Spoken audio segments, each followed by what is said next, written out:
Wassalatu wassalamu ala rasulillah Nabina Muhammadin wa ala alihi wa ashabihi wa man tabi'ahum bi ihsan ila yaumiddin.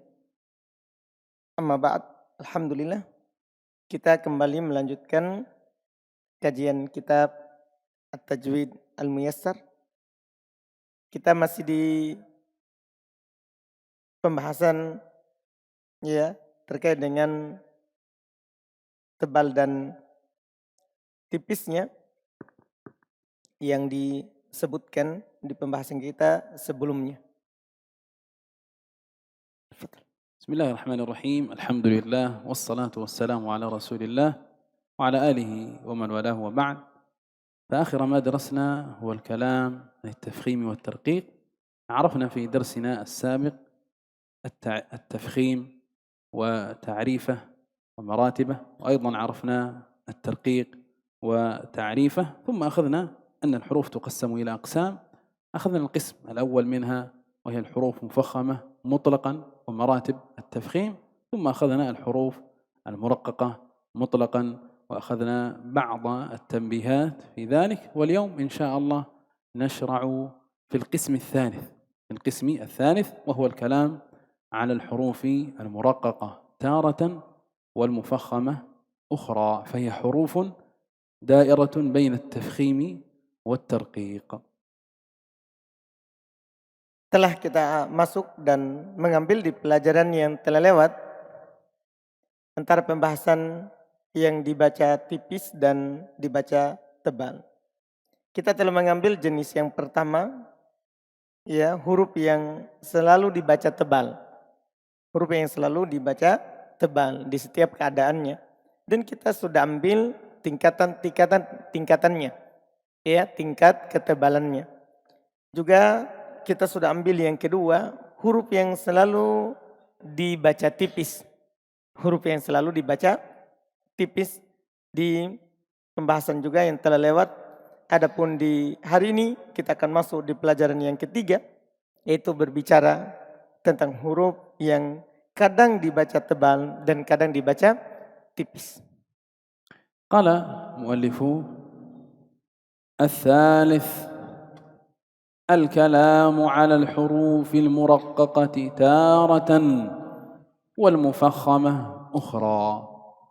هذا هو القسم الثالث من الحروف العربية، وهي الحروف المرققة في أحوال ومفخمة في أحوال أخرى. قال وهذه الأحرف ثلاثة، التي تفخم تارة وترقق تارة هي ثلاثة أحرف فحسب: الألف المادية، واللام من لفظ الجلالة خاصة. إذن ليس الكلام عن كل لام، إنما هو يخص لام لفظ الجلالة. الحرف الثالث والراء. إذن هذه الحروف الثلاثة هي الأحرف التي تفخم تارة وترقق تارة: الألف المادية، واللام من لفظ الجلالة خاصة، والراء. Kata penulis yang ketiga adalah al-kalam 'alal hurufil muraqqaqah taratan, berbicara tentang huruf yang kadang dibaca tipis dan yang dibaca tebal pada kali yang lain, di waktu yang lain. Ini sekarang beliau akan berbicara tentang keadaan ini, yaitu huruf yang memiliki dua keadaan. Memiliki dua keadaan. Kata beliau, huruf ini, kata beliau, yaitu tiga huruf ini akan dibaca dengan dua keadaan nanti ke depan, yaitu yang pertama huruf alif yang mat. Jadi bukan semua alif, tapi alif yang mat. Alif yang mat ini nanti akan disebutkan, dia kadang dibaca tipis, kadang dibaca tebal. Demikian pula secara khusus huruf lam dari lafdzul jalalah. Huruf lam dari lafaz apa? Allah. Huruf lamnya itu kadang ada saatnya dia dibaca tipis dan ada saatnya dia dibaca tebal. Ini dua huruf. Yang ketiga adalah huruf ro. Nanti ada saatnya huruf ro ini dibaca tipis dan ada saatnya dia dibaca tebal. حكم الألف، هذا هو الحرف الأول من هذه الأحرف الثلاثة. وحكم الألف أنها تابعة لما قبلها تفخيما وترقيقا. فإذا كان الحرف الذي قبلها مفخما فخمت، مثل قال. لاحظ الألف سبقت بحرف القاف، والقاف أحد حروف الاستعلاء، إذن حرف مفخم، فحكم الألف أن تفخم. قال. وهكذا طال. لاحظ الألف سبقت بحرف الطاء، وحرف الطاء حرف من حروف الاستعلاء، فهو حرف مفخم، فالألف أيضا تفخم لذلك. قال وإذا كان مرققا رققت. وإذا كان أي الحرف الذي قبل الألف مرققا رققت، نحو ناعمة. لاحظ الألف هنا سبقت بنون، النون حرف مستفل مرقق، فحكم الألف أن ترقق، ناعمة. وهكذا عالية، الألف هنا سبقت بحرف العين، والعين حرف مرقق، فحكم الألف أن ترقق. إذن حكم الألف أنها تابعة لما قبلها، إن سبقت بمفخم فخمت، وإن سبقت بمرقق رققت. Yang pertama, kata beliau, dari 3 huruf tadi, yaitu hukum alif. Dia adalah tabi'atun lima qablaha. Ini pernyataan penting. Alif itu ikut dengan huruf sebelumnya. Alif itu ikut dengan huruf sebelumnya. Tafkhiman wa tarqiqan. Dilihat dari dibaca tebalnya atau dibaca tipis. Jadi ikut huruf sebelumnya. Fa idza kana al-harful ladzi qablaha, jika huruf yang sebelumnya adalah dibaca tebal, fukhimat, maka dia juga dibaca tebal. Jadi kalau huruf sebelum akhir itu adalah, sebelum alif itu adalah huruf yang dibaca tebal, maka alifnya akan dibaca tebal. Seperti beliau contohkan 2, ada kata qala, perhatikan, ada alif, sebelumnya ada qaf. Qaf huruf tebal, sehingga alifnya dibaca tebal. Kemudian juga contoh yang kedua, tola, perhatikan alif, sebelum alif apa? Huruf to. Huruf to itu huruf apa? Tebal. Huruf tebal, sehingga dia dibaca tebal. Dan jika wa idza kana muraqqaqan ruqiqan, jika huruf sebelum alif itu adalah huruf tipis, huruf yang dibaca tipis, maka alif juga dibaca tipis. Alif tidak ditebalkan. Seperti contohnya adalah na'imah, ini ada alif, sebelum alif adalah huruf apa? Nun. Huruf nun, huruf yang dibaca tipis, sehingga tidak ditebalkan kalau alif terletak setelahnya. Demikian pula contoh yang kedua, aliyah, ini huruf ain. Ain itu termasuk huruf apa? Yang dibaca tipis, sehingga ketika ada alif setelahnya, alifnya juga dibaca tipis. إذا نسمع منكم أداء الألف المفخمة وهكذا الألف المرققة. Kita dengar dari kalian pengucapan alif yang dibaca tebal dan alif yang dibaca tipis. قال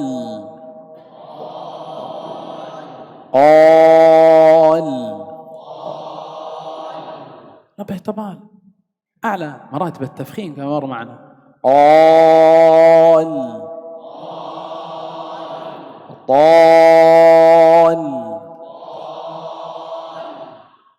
هذه الألف المفخمة. أما المرققة ناعمة. وانتبه، كثير منا يقول نا، لا، هذه هي التفخيم. ناعمة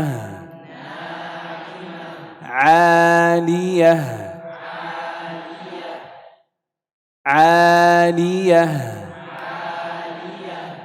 جميل. حكم اللام والحرف الثاني من الحروف التي تفخم تارة وترقق تارة.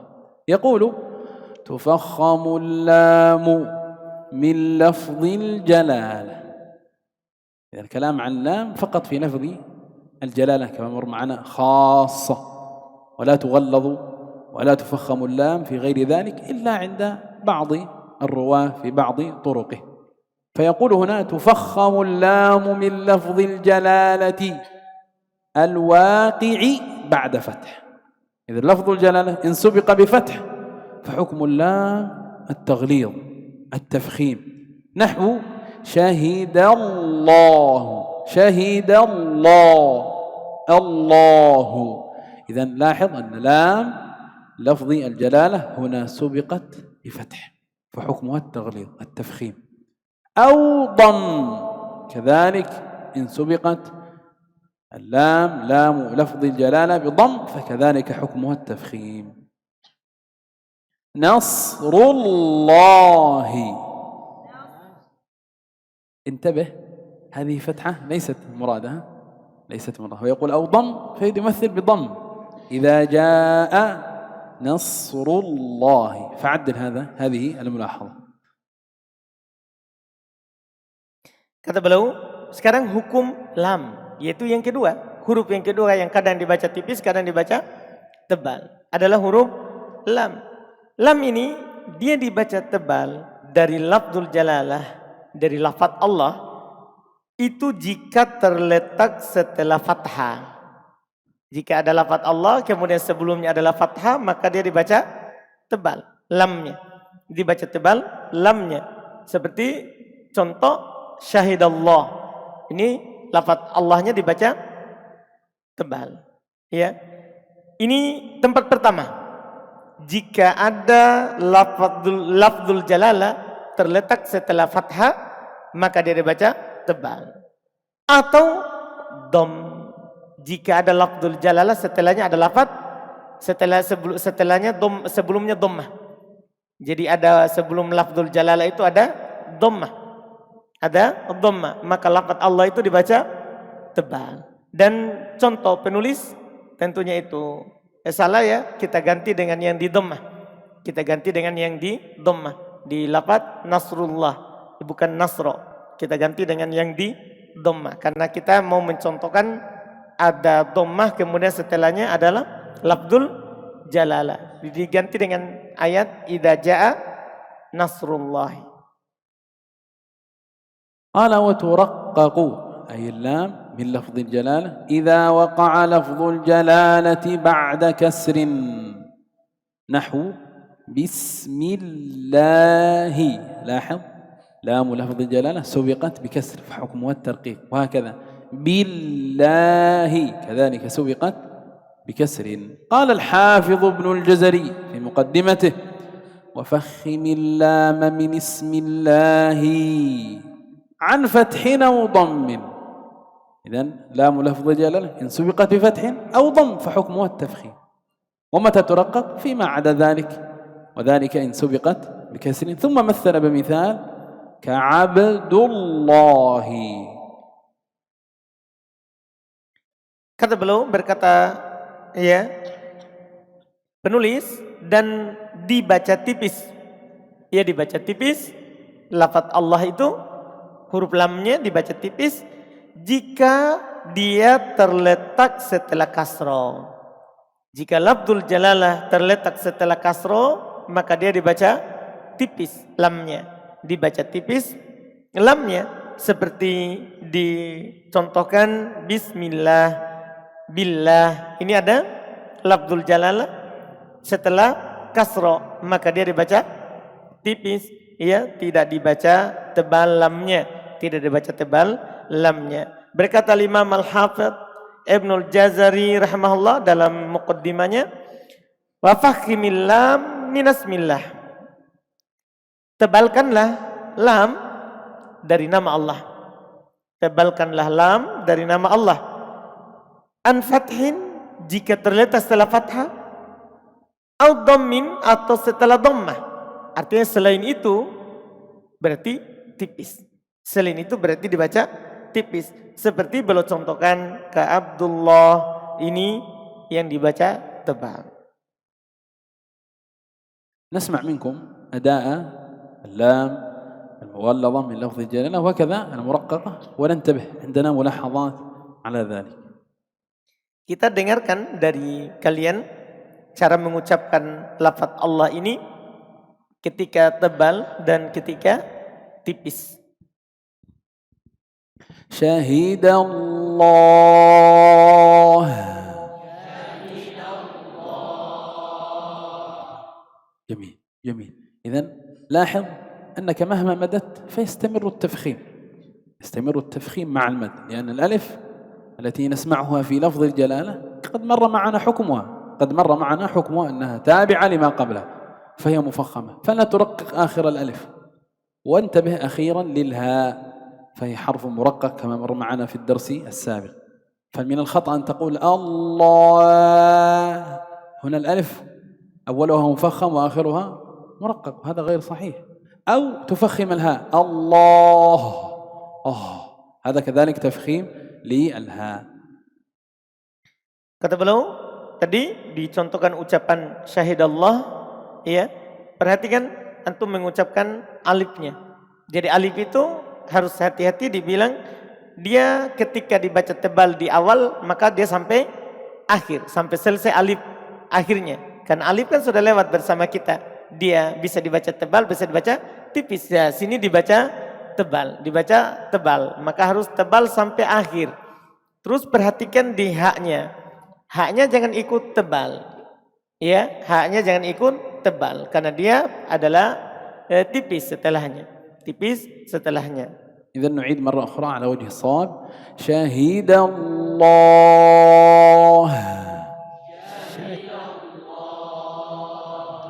نصر الله، نصر الله. جميل. المرققة بسم الله، بسم الله، بالله.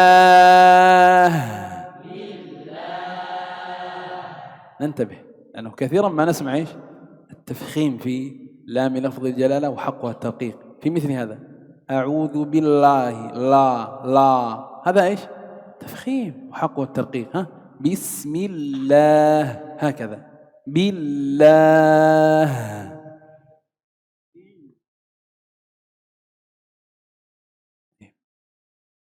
نعيد مرة أخرى. بسم الله. جميل. يعني الصوت الجماعي على وجه الصواب، لكن الفرادة الله أعلم. طيب، الحرف الثالث هو الحرف الأخير من الحروف التي تفخم تارة وترقق تارة. إلهام، ما هو الحرف الأول مما يفخم تارة ويرقق تارة؟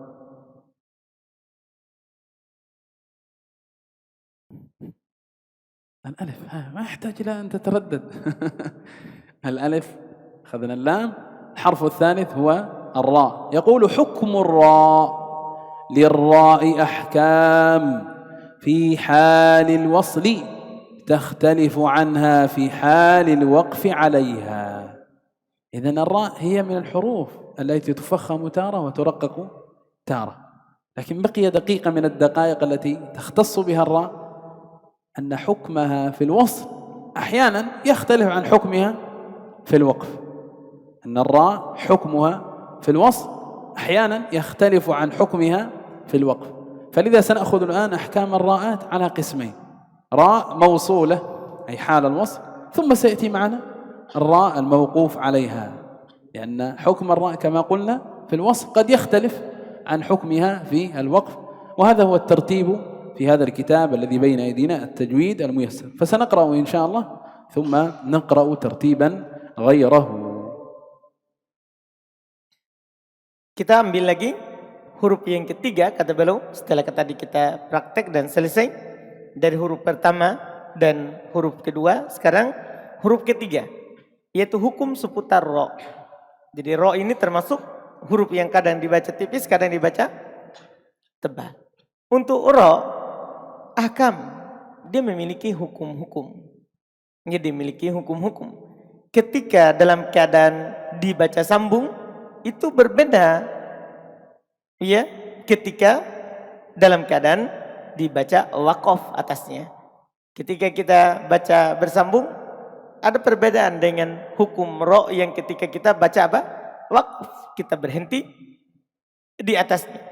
Jadi ada dua nanti berarti pembahasan. Ada pembahasan ro ketika dia dibaca bersambung dan ada hukum ro ketika dia dibaca berhenti. Kita akan baca apa yang penulis susun di sini, ya, yang beliau urutkan pembahasannya.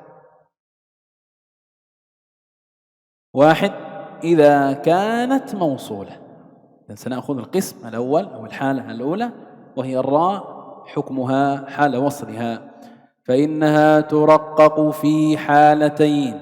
إذن حال الوصل ترقق في حالتين، الأولى أن تكون مكسورة.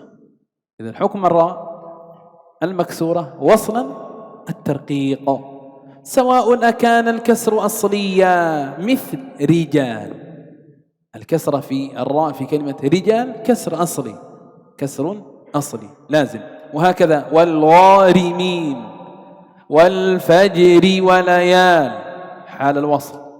أم عارضا أي الكسر أصليا، أم عارضا كسر عارض، مثل وأنذر الناس، هذه الراء كسرها عارض لالتقاء الساكنين، التخلص من التقاء الساكنين ولا فرق. إذن الراء المكسورة حال الوصل حكمها الترقيق بغض النظر هل الكسر أصلي أو كان الكسر عارضا. قال فالراء المكسورة ترقق مطلقا بدون قيد أو شرط. إذن الحالة الأولى من الراءات حال الوصل المكسورة وحكمها الترقيق. Yang pertama adalah jika dia dibaca sambung. Jika ro-nya dibaca sambung.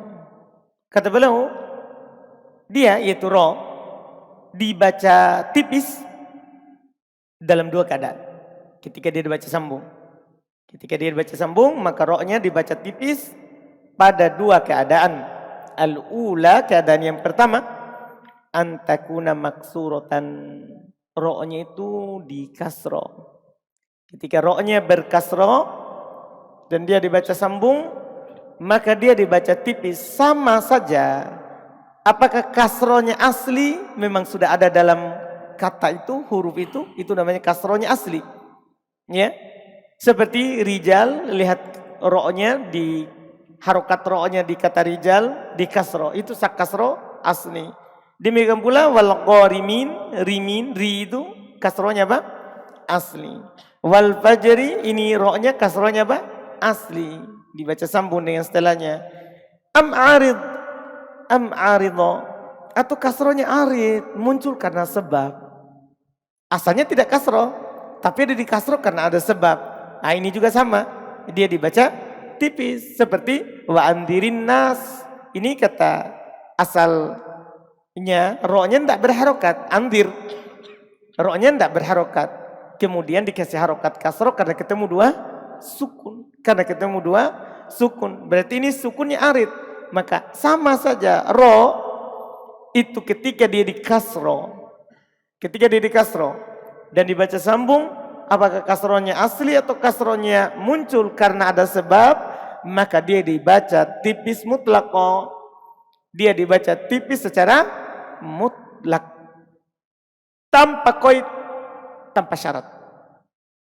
Tanpa ada ketentuan khusus. Tanpa ada syarat. الثانية حالات الراء الموصولة المرققة أن تكون ساكنة. إذن هناك راءات ساكنة مرققة، لكن هناك شروط. قال ولا بد في ترقيق الراء الساكنة من شروط أربعة. إذن هذه الشروط الأربعة إن وجدت فإن الراء الساكنة ترقق. ما هي؟ شرط أول أن يكون ما قبل الراء مكسورا. راء ساكنة وقبلها كسر. إذن هذا الشرط الأول. الشرط الثاني أن يكون الكسر أصليا. إذن راء ساكنة قبلها كسر، هذا الكسر أيضا نشترط فيه أن يكون أصليا. الشرط الثالث أن يكون الكسر متصلا بالراء، أن يكون الكسر متصلا فلا يفصل بين الكسر والراء فاصل.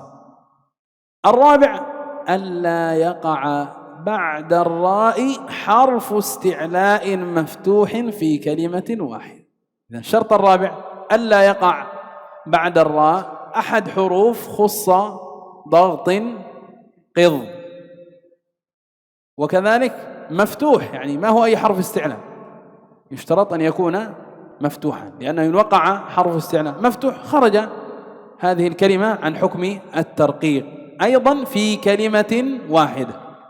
إذا نعيد الشرط الرابع ألا يقع بعد الراء حرف استعلاء أحد حروف خص ضغط قض مفتوح، لا يقع حرف استعلاء مفتوح في كلمة واحدة، لأنه قد يقع لكن في كلمة أخرى وهذا لا يؤثر، لا يغير الحكم.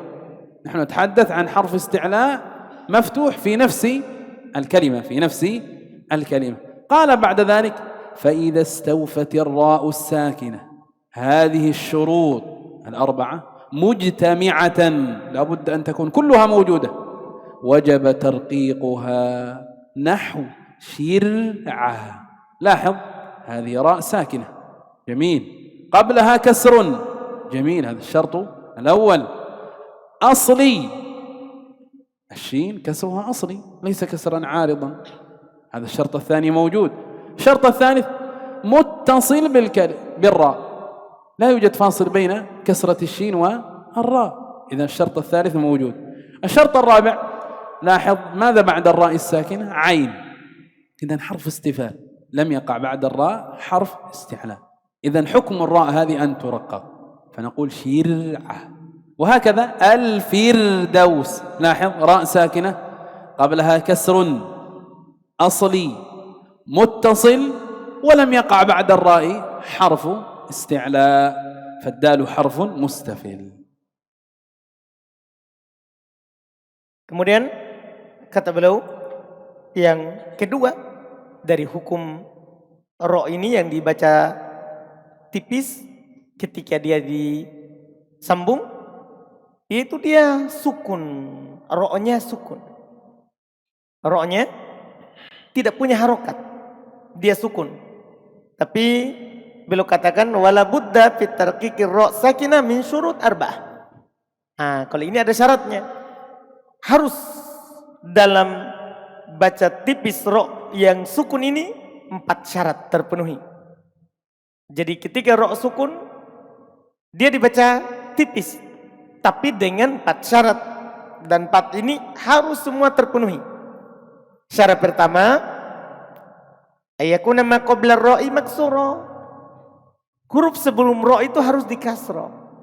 Jadi dibaca tipis ro-nya ada ro sukun. Dia dibaca tipis dengan syarat pertama, huruf ro-nya dikasro, tapi sebelum huruf ro-nya disukun. Sebelum ro yang disukun itu hurufnya dikasro. Dia berharokat kasro. Ini syarat pertama. Syarat kedua, ayakunal kasru asliyan. Kasronya harus asli, bukan kasro yang muncul karena ada sebab. Kasronya harus kasro asli. Itu syarat kedua. Ya, jadi dia berharokat kasro sebelumnya, tapi kasronya asli. Syarat ketiga, kasronya itu harus bersambung langsung dengan ro.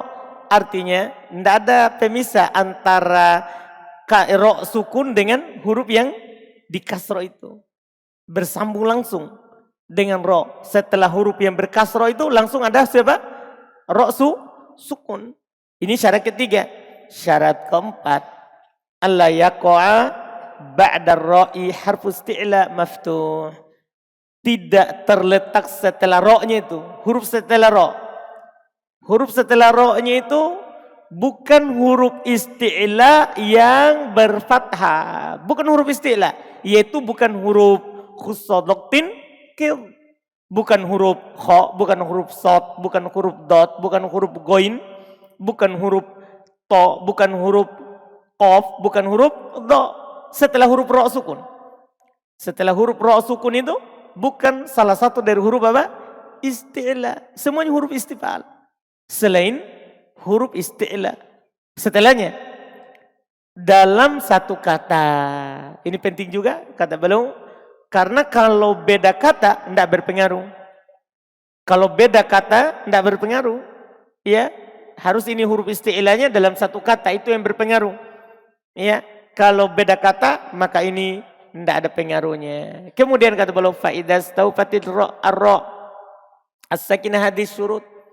Jika ro yang sukun terpenuhi, istaufat terpenuhi syarat-syarat ini semuanya 4 tadi, maka wajib dibaca tipis ro-nya. Kalau ada ro sukun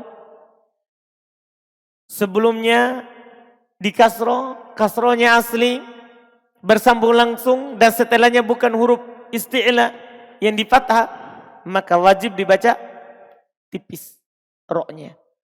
Seperti dalam contoh syir'ah, perhatikan itu huruf ro sukun sebelumnya ada kasro, ya, ro sukun sebelumnya ada kasro, terpenuhi berarti syarat pertama. Sukunnya itu itu sukun asli. Sukun asli berarti terpenuhi syarat kedua. Kemudian sukunnya bersambung langsung dengan ro, berarti terpenuhi syarat yang ketiga. Terus setelah huruf ro bukan huruf isti'la, kan ini huruf ain. Huruf ain termasuk huruf apa? Istifal, bukan huruf isti'la. Tidak masuk dalam khusodoktin, tidak masuk. Iya, berarti di sini dia dibaca tipis wajib. Demikian pula contoh al-firdaus. Al-firdaus, lihat perhatikan ada huruf ro sukun. Sebelum ro ada apa? Kasro. Syarat pertama terpenuhi. Kemudian kasronya apa? Asli. Terpenuhi syarat kedua.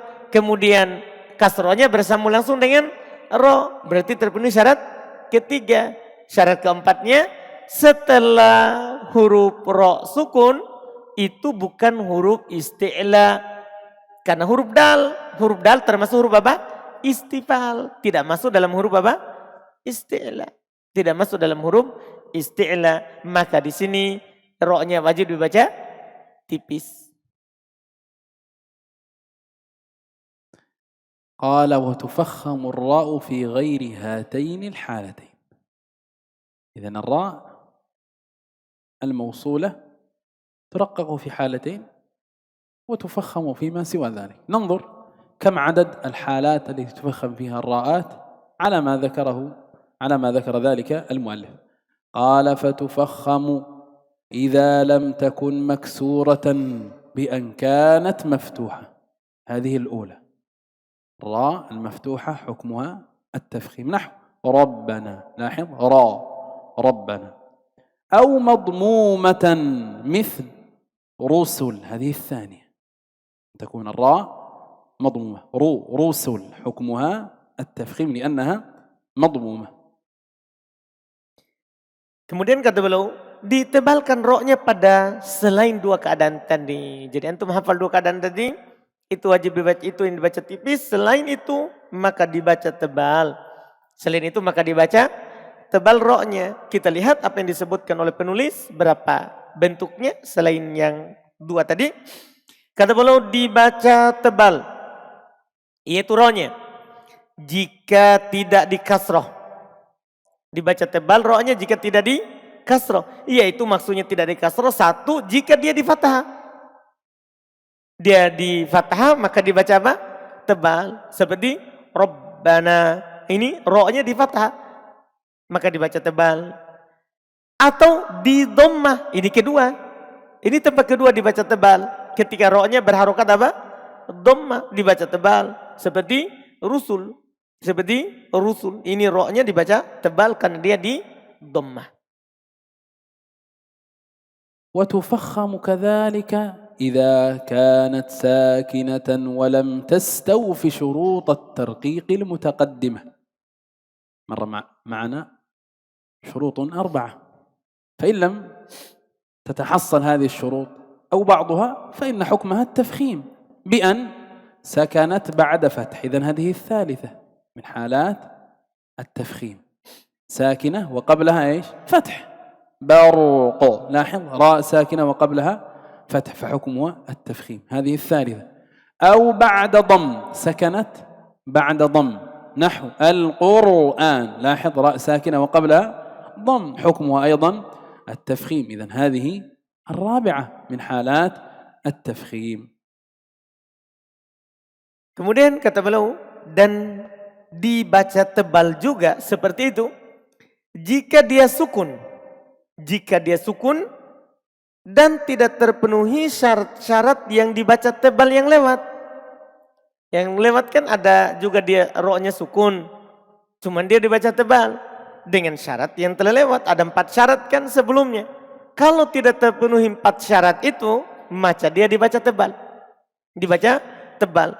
Yaitu dengan dia disukun setelah fathah. Berarti kan tidak terpenuhi. Tadi kan sukun setelah kasroh. Sekarang kalau ada dia ro disukun setelah fathah. Ini dianggap tempat ketiga berarti yang dibaca tebal. Tempat ketiga yang dibaca tebal langsung. Ya seperti baru. Ini kata bar ini ada ro sukun. Sebelumnya harokatnya apa? Fathah. Maka ro-nya dibaca tebal. Ro-nya dibaca tebal. Au ba'da dhamm, atau setelah dhamma. Ada ro sukun tapi dia setelah apa? Dhamma. Ini juga dibaca apa? Tebal karena tidak setelah kasroh sebelumnya. Seperti Al-Qur'an ini ada huruf ro sukun sebelumnya ada qaf. Qafnya berharokat apa? Dhamma. Berharokat dhamma. Maka dibaca tebal. قال أو سكنت بعد كسر إلا أنه عارض ابتداء، نحو ارجعي، هذه راء ساكنة وقبلها كسر حال الابتداء، نقول إي هذا كسر لكنه كسر عارض، لكنه كسر عارض فتفخم الراء. إذن هذه هي الحالة الخامسة، الحالة الخامسة من حالات التفخيم. قال أي في حال الابتداء بهمزة الوصل فقد عرض الكسر للابتداء بهمزة الوصل. همزة الوصل هي عارضة فكذلك حركتها. ثم قال أو سكنت كذلك بعد كسر عارض وصلا، تلك ابتداء وما أخذناه الآن وصلا، نحو أمر تابوا، لاحظ هذه راء ساكنة وصلناها بما قبلها فتحركت الميم بكسرة عارضة، هي ساكنة لكنها حركت بالكسر لالتقاء الساكن. إذن هذه كسرة عارضة، راء ساكنة سبقت بكسرة عارضة، سبقت بكسرة عارضة، فإن حكمها كذلك التفخيم. قال أو سكنت بعد كسر أصلي إلا أنه غير متصل بالراء، نحو الذي ارتضى، فكسرة الذال في قوله الذي، هذه الكسرة الذي، فكسرة الذال مع كونها أصلية إلا أنها منفصلة عن الراء، فحكمها كذلك التفخيم. لاحظ ما هي أو ما هو الأمر الذي يجعل هذه الأمثلة الثلاثة مشتركة في أمر واحد، بينهما اتفاق، بينهما اشتراك. هذا الأمر هو همزة الوصل. لاحظ المثال الأول سبقت بهمزة الوصل، المثال الثاني سبقت بهمزة وصل، الثالث كذلك سبقت بهمزة وصل. فنستطيع أن نجعل هذه الحالات الثلاث حالة واحدة فنقول أن تسبق الراء الساكنة بهمزة وصل فحكمها التفخيم ابتداء أو وصلا. Baik, tempat berikutnya termasuk yang tidak terpenuhi syarat tipis dan dia dibaca tebal. Dia disukun setelah kasroh tapi kasronya arid, bukan asli. Kan tadi kasronya harus apa? Asli. Sekarang kasronya arid, muncul karena ada sebab. Kalau dia seperti dia ibtidaan, jika dia di awal. Seperti kata irji'i. Ini ada ro sukun kan? Ro sukun. Sebelumnya ada kasro. Kasronya i. Kasronya apa? I. Tapi kasro i ini bukan asli. Bukan asli. Ini sukun di awal namanya. Ini di awal. Yaitu ketika keadaan dia diawali dengan hamzah wasol, maka tentunya muncul kasroh karena mau membaca hamzah wasol. Karena mau membaca hamzah wasol. Ini keadaan bisa dianggap keadaan kelima. Ro itu dibaca tebal padahal dia sukun dan diawali oleh apa? Kasroh. Cuman kasrohnya apa? Bukan asli. Kasrohnya arid. Iya, kasrohnya arid. Keadaan berikutnya, keadaan keenam, atau dia disukun. Kadalik seperti itu juga. Disukun juga seperti itu. Ba'da kasrin, setelah kasro, arid kasronya muncul karena ada sebab. Tapi wasla ketika dia baca apa? Sambung. Ketika dia baca, sambung. Intinya, nanti ini bisa dijadikan satu kaidah dengan yang telah setelahnya. Berarti intinya adalah kasronya adalah bukan kasro asli, tapi bedanya dengan yang pertama tadi di awal. Kalau sekarang di tengah. Di tengah seperti ya amir tabu, kata amir tab asalnya disukun itu. Tapi karena ketemu dengan sukun setelahnya akhirnya diharokati dengan apa? Kasro. Berarti kasronya asli atau muncul karena sebab? Ya muncul karena sebab. Iya, maka di sini ro-nya dibaca tebal walaupun terletak setelah kasro, karena kasronya tidak asli. Sabir kasronya tidak asli. Keadaan berikutnya juga, atau dia disukun setelah kasro asli. Atau dia disukun setelah kasronya asli. Illa annahu, hanya saja dia goir muttasil birro. Ini masalahnya. Ada ro sukun setelah kasro asli, hanya saja kasronya tidak sambung langsung. Tadi kan kasronya harus apa? Asli dan bersambung langsung. Jadi kalau kasronya asli tapi tidak langsung setelahnya huruf ro, maka juga ro-nya dibaca tebal. Ro-nya dibaca apa? Tebal, tidak terpenuhi syarat. Seperti alladzi irtadha. Ini alladzi kasro. Terus ro sukun. Cuman tidak langsung. Antara ro dan kasro itu ada huruf. Ada apa? Huruf. Sehingga walaupun asli kasronya tetap dibaca apa? Tebal. Kata penulis, fakasrud dzal ma'kauniha asliyah. Maka kasronya huruf dzal padahal dia asli. Illa annaha munfasilah anir ro. Hanya saja dia terpisah. Hanya saja dia terpisah dari ro. Sehingga dia tidak dibaca tipis, tapi dibaca apa? Tebal. يقول بعد ذلك من حالات التفخيم أو سكنت بعد كسر أصلي متصل بالراء.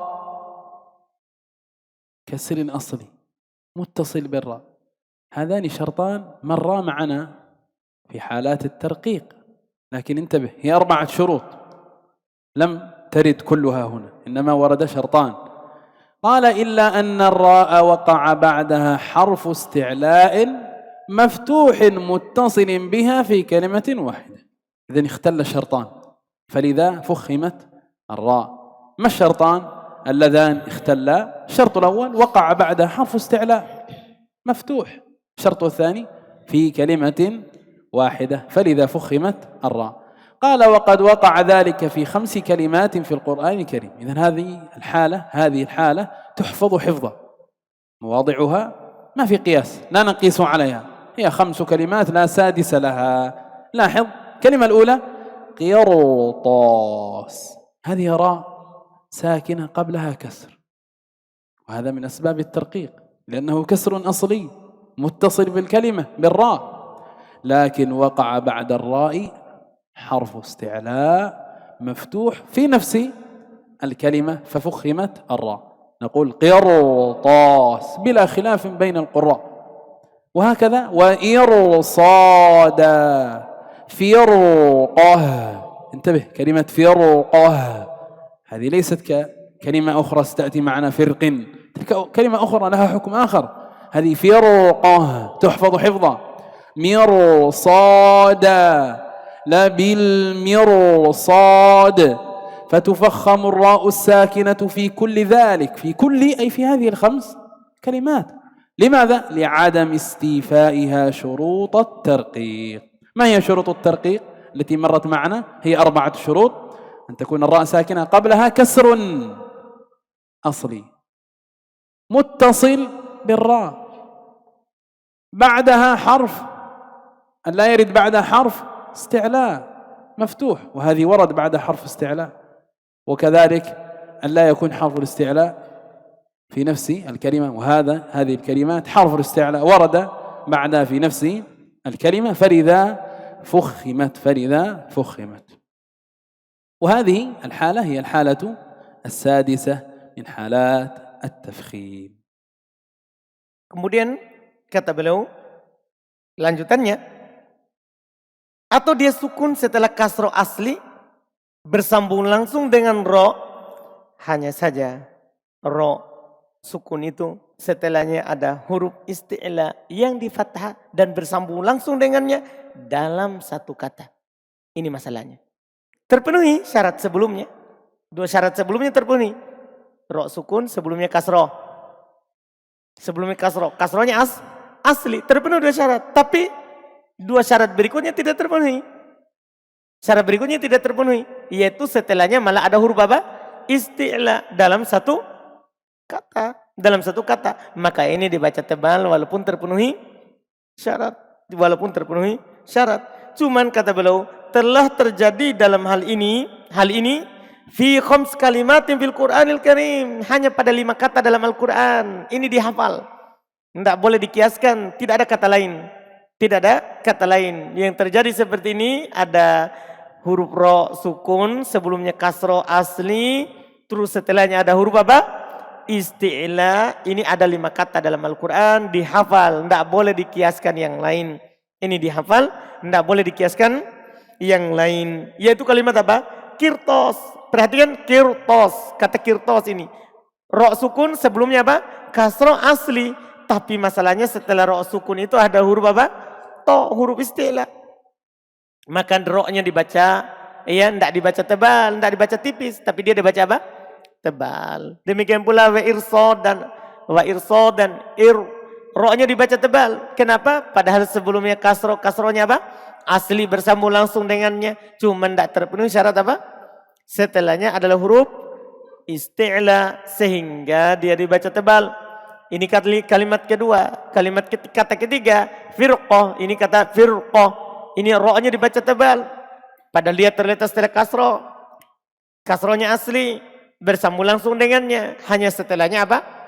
Huruf apa? Isti'la sehingga dibaca tebal. Ya, demikian pula kalimat mirsoda. Kalimat mirsoda ini ro-nya dibaca tebal. Padahal dia setelah kasro asli. Paham kan?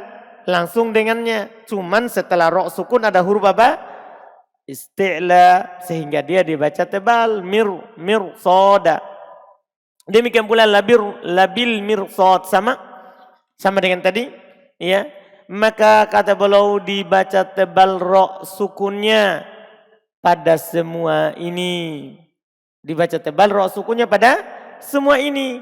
Li'adam istifaiha, karena tidak terpenuhi syarat-syarat at-tarqiq. Tidak terpenuhi syarat dibaca tipis. Syarat yang dibaca tipis yang telah lewat. Sebutkan kembali yang telah lewat. Yang pertama, harus ro-nya sukun sebelumnya apa? Kasro. Kasronya harus asli. Ya, dan kasronya harus bersambung langsung dengan ro. Terus setelah huruf ro tidak boleh ada huruf isti'la. Kalau tidak terpenuhi syarat itu, maka dibaca tebal. Berarti ini adalah keadaan yang keenam. Jadinya keadaan yang keenam yang dibaca tebal. قال الحافظ ابن الجزري في مقدمته ورقق الراء إذا ما كسرت. الراء المكسورة حكمها الترقيق، كذاك بعد الكسر حيث سكنت، كذلك حكمها الترقيق إذا سكنت بعد كسر بالتفصيل الذي مر معنا. إن لم تكن من قبل حرف استعلاء، فإنها إن سبقت أو إن وقعت قبل حرف استعلاء فحكمها يختلف، 5 كلمات تفخم. أو كانت الكسرة ليست أصلا، كذلك إن كانت الكسرة التي سبقت الراء كسرة عارضة ليست أصلية فهذه أيضا تفخم ولا ترقق. Kemudian berkata Al-Imam Al-Hafidh Ibnul Jazari rahimahullah, waraqqiqir ra, tipiskanlah ra. Tipiskanlah ra idza ma kusirat, jika dia berkasrah. Jika dia berkasrah. Kadzaka ba'dal kasri haitsu sakanat. Jika ra-nya kasrah tipiskan. Demikian pula kalau dia setelah kasrah ketika dia sukun. Ketika ra-nya sukun tapi dia terletak setelah kasrah dengan ketentuan yang telah lewat yang kita sebutkan, dia juga dibaca tipis. Illam takun min qabli harfi isti'la. Jika dia itu tidak terletak sebelum huruf isti'la. Karena kalau ra-nya sukun sebelumnya kasrah tapi setelahnya malah huruf isti'la, maka dia dibaca apa? Tebal. Dia baca tebal. Au kanatil kasratu laisat asla, atau kasrohnya tidak asli. Kan syaratnya kan kasrohnya harus apa? Asli. Nah, kalau kasrohnya tidak asli maka dia dibaca apa? Tebal. Wa amma idza kana harfu al-isti'la'i al-waqi'u ba'da ar-ra'i as-sakinati maksura. نحن نسمع من قبل مفتوح مفتوح مفتوح. الآن إذا كان حرف الاستعلاء الذي وقع بعد الراء الساكنة مكسورا يقول وذلك في لفظي. إذا انتبه، لم يقل نحو، لم يقل مثل. لماذا قال في لفظي؟ لأنه لا يوجد إلا هذه الكلمة. هذه الحالة التي نأخذها الآن ليست إلا في هذه الكلمة، فهي كلمة تحفظ حفظا لا يقاس عليها. قال وذلك في لفظي فرق. لاحظ هذه راء ساكنة وقبلها كسر أصلي متصل بالراء، وقع بعد حرف استعلاء لكنه مكسور. إذن هذه الحالة لها حكم خاص لأن حرف الاستعلاء مكسور. لو كان مفتوحا لصارت كالخمس الكلمات المتقدمة أو مضموما لكان حكمها كالخمس المتقدمة، لكن هنا حرف الاستعلاء مكسور. قال فقد اختلفوا في الراء حينئذ. اختلاف القراء، كيف كان اختلافهم إلى ما صار اختلافهم؟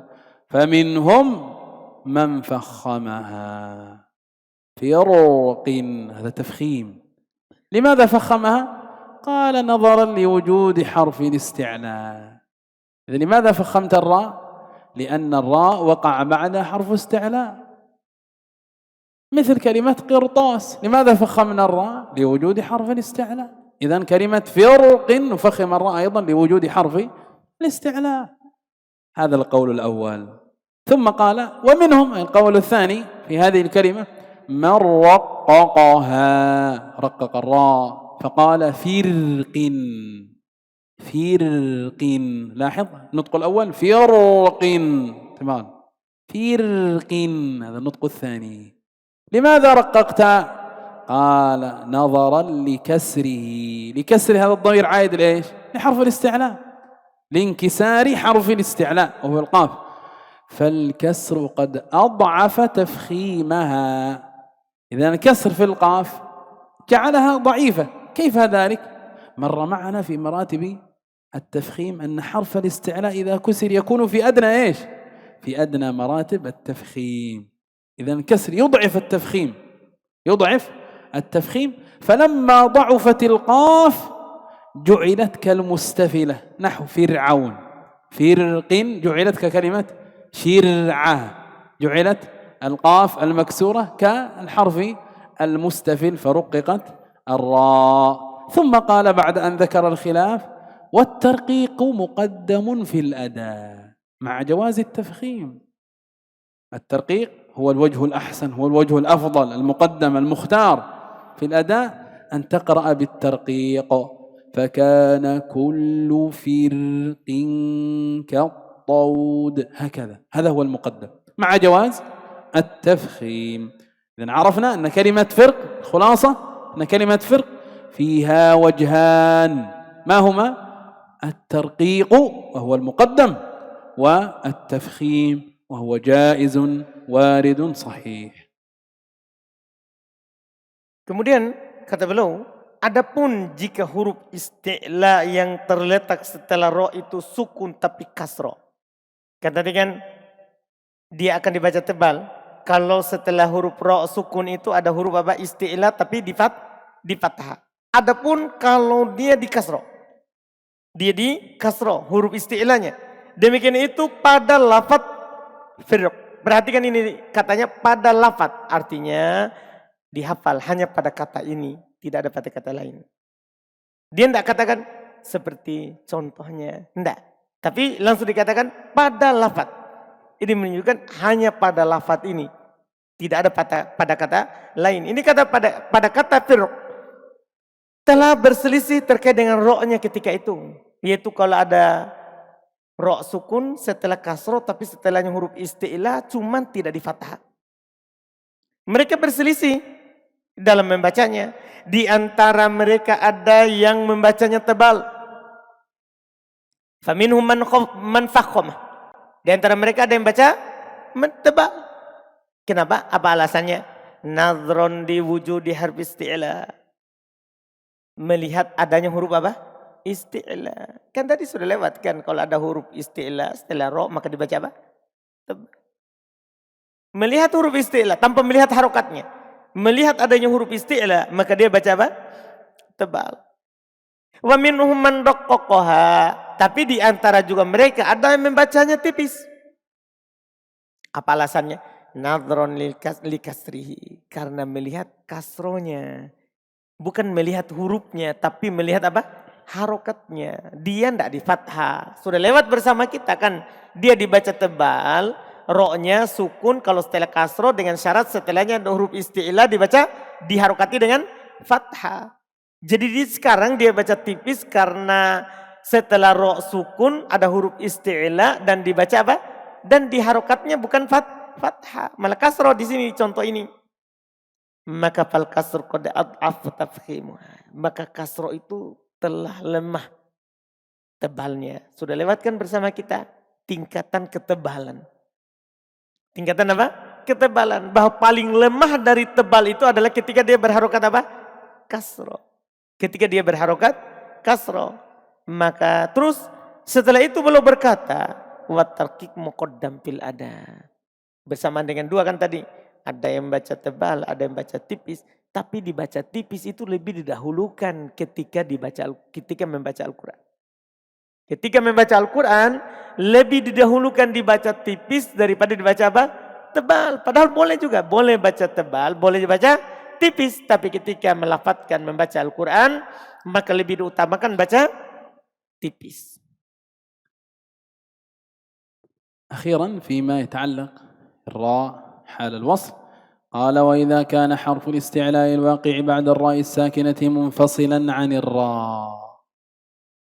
حرف الاستعلاء منفصل، ما مر معنا قبل متصل في نفس الكلمة، الآن حرف الاستعلاء منفصل عن الراء. كيف ذلك؟ بأن وقع في كلمة أخرى. إذن الراء في كلمة الساكنة وحرف الاستعلاء في كلمة أخرى.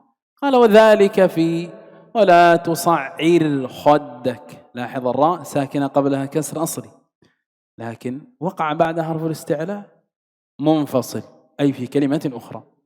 وفاصبر صبرا مثلها، أنذر قومك مثلها أيضا، فإن الراء ترقق. ولا يلتفت إلى حرف الاستعلاء لعدم اتصاله بالراء. إذا لا نفخم الراء ونقول وقع بعد الراء حرف استعلاء، لا، الراء ترقق فإن حرف الاستعلاء منفصل لا متصل. Masya Allah. Ini yang terakhir. Jika huruf isti'lanya terletak setelah ro yang sukun tapi terpisah dari ro. Tadi kan dipersyaratkan kan, dia ada huruf ro sukun setelah kasro dengan syarat setelahnya bukan huruf isti'la dalam satu kalimat. Ya kan? Nah, jika bukan dalam satu kalimat, beda kata. Ada ro sukun sebelumnya kasro, terus setelahnya ada huruf isti'la, tapi huruf isti'lanya di kalimat lain, di kata lain. Di kata lain setelahnya, bukan di satu kata itu. Maka kata beliau, ya, bi an waqa'a fi kalimatin ukhra, dengan dia ada pada kata lain, padahal fi, demikian itu pada contoh. Ya, lihat contoh wala tusair. Ada ro sukun setelahnya kasro, terus setelahnya ada huruf isti'la kha. Masuk dalam hukum huruf isti'la khusso kha. Iya kan? Seharusnya kan tadi kalau dalam satu kata berarti dia dibaca apa ini? Tebal. Tapi ini di beda kata. Sehingga dia tidak terpengaruh. Dia tetap dibaca tipis. Tetap dibaca tipis. Demikian pula fasbir sabaro sama. Ada huruf ro fathah, huruf sod fathah setelahnya. Ro-nya sukun sebelum ro-nya kasro. Tapi tetap dibaca tipis. Kenapa? Karena ini di beda kata. Tadi syaratnya harus di mana? Di satu kata. Demikian pula ya anzir qaumaka. Qaf huruf isti'la. Sebelumnya ada huruf ro sukun. Ro sukunnya itu setelah kasro. Seharusnya bisa dibaca tebal ini, tapi karena beda kata dia tetap dibaca apa? Tipis. Kata beliau fa innar ra'atu raqqaq. Sesungguhnya ro-nya dibaca tipis. Ro-nya dibaca tipis. Tidak perlu dilihat kepada huruf isti'la. La yultafat ila harfil isti'la. Tidak perlu ditengok kepada huruf apa? Isti'la sebelumnya, setelahnya. Kenapa? Li adamittisolihi birro. Karena dia tidak bersambung langsung dengan ro. Ini di kata lain. إذن ما أخذناه اليوم هو الكلام عن القسم الثالث من الحروف العربية، وهي حروف ترقق تارة وتفخم تارة.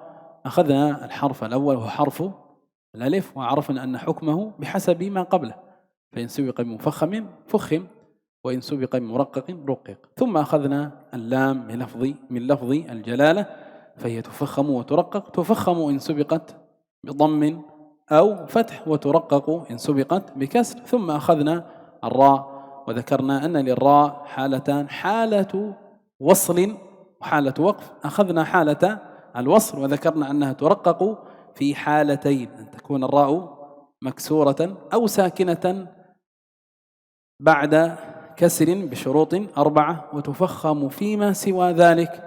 ذكر المؤلف 6 حالات للتفخيم، ثم ختم بالكلام على كلمة فرق وأن فيها وجهان، ثم نبه على كلمات 3 في مواضع 3. ولا تصعر خدك. لماذا ترقق الراء في ذلك؟ لعدم اتصال حرف الاستعلاء بالراء. هذا ما أخذناه اليوم، وإن شاء الله في المجلس القادم نكمل ما تبقى من حكم الراء وقفا، ونذكر ذلك بطريقة أخرى أخصر وأسهل تعين إن شاء الله على حفظ أحكام الراءات بطريقة سهلة سلسة. Kalau begitu kita telah mengambil hari ini huruf yang kadang dibaca tebal, kadang dibaca tipis. Ya, dan ini ada 3 huruf. Yang pertama alif yang mat, bahwasanya kita telah ambil ikut huruf sebelumnya. Dia dibaca tebal kalau huruf sebelumnya apa? Tebal, dibaca tipis kalau huruf sebelumnya tipis. Kemudian juga kita ambil hukumnya lamnya lafzul jalalah, bahwa lamnya lafzul jalalah ini kadang dibaca tebal, kadang dibaca tipis, dan sudah kita ambil tempatnya. Dia dibaca tebal kalau setelah fathah atau setelah dhamma, kemudian dibaca tipis kalau dia terletak setelah kasroh. Kemudian kita ambil terakhir hukum ro. Ro ini memiliki hukum, ada ketika dibaca sambung, ketika dibaca waqaf. kita ambil yang pertama ketika dia dibaca sambung. Ketika dia baca sambung, dia dibaca tipis di dua keadaan. Dia dibaca tipis di dua keadaan. Ini ro, ya. Pertama kalau dia di kasroh. Kalau ro-nya berkasroh, dia dibaca tipis. Apakah kasrohnya asli atau kasrohnya apa? Muncul karena ada sebab. Kemudian setelah itu beliau sebutkan dia juga dibaca tipis kalau dia bersukun. Cuman dengan 4 syarat. Syarat pertama harus sebelum ro itu kasroh. Syarat kedua harus kasrohnya apa? Asli. Syarat ketiga harus kasrohnya apa? Bersambung langsung dengan ro. Syarat keempat, tidak boleh setelah huruf ro yang sukun itu huruf isti'la yang di fathah. Kalau tidak kita dia terpenuhi syarat ini, maka dia dibaca tebal. Dan belum sebutkan 6 tempat. 6 tempat yang dibaca tebal. Yang dibaca tebal. Setelah itu belum berbicara tentang kalimat firq, bahwa ini dia ada yang membaca tebal, ada yang membaca tipis, ada yang membaca tebal, ada yang membaca tipis. Dan kita akan melanjutkan nanti. Dan beliau tadi juga tutup dengan pada kata wala tusair khaddak, dan fasbir. Di kalimat itu yang disebutkan bahwa dia dibaca tipis disebabkan karena bukan dalam satu kata tapi dalam kata yang lain. Dan kita akan ambil nanti hukum ro berikutnya kalau dibaca waqaf. Dan kita akan mengambil dengan setelah selesai ini nanti kita akan memberikan hukum seputar ro ini dengan yang lebih mudah lagi dari cara lain, insyaallah. نكتفي في هذا القدر. سبحانك وبحمدك لا إله إلا أنت نستغفرك ونتوب إليك. والسلام عليكم ورحمة الله وبركاته.